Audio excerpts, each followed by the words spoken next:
இது இப்போ முடிச்சிருக்கோம். இன்னும் கொஞ்சம் பிரகஸ்பதிக்கெல்லாம் இருக்காங்க. அவங்க பண்ணதும் சாயந்தரம் கொஞ்சம் பேசி சபையை கொஞ்சம் பரிசுத்தப்படுத்தி சுத்திகரிக்கப்பட வேண்டும். ஏனென்றால் வருகிற நாட்களில் சபை இந்த பாவத்தை மேற்கொண்டதினால பெறாத ஆசீர்வாதம்லாம் பெறப்போகிறது. அல்லேலூயா. இதுவரை அந்த ஆசீர்வாதம்லாம் வரலன்னாக்கா இன்றைக்கி தெரிந்து கொள்ளுங்கள், இது உங்களுடைய குடும்பத்தில் பேரை கெடுத்து போட்டுரும். உலக சிநேகிதம், இந்த லவ் மேரேஜ், இந்த கலப்பு திருமணம், இதுவும் இந்த லிஸ்ட்டில் தான் வருது. யாக்கோபு 4:4 அப்படி தான் சொல்லுகிறது. மறந்துடுவான், வீட்டார் உங்களை மறந்துடுவாங்க. தகப்பனுடைய நேசத்தை இழந்து போயிடுவீங்க, தாயினுடைய நேசத்தை இழந்து போயிடுவீங்க.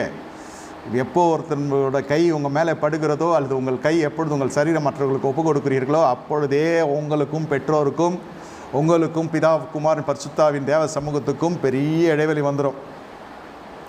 சபையை மாற்றிக்கலாம், அப்பா அம்மா மாற்றிக்க முடியுமா?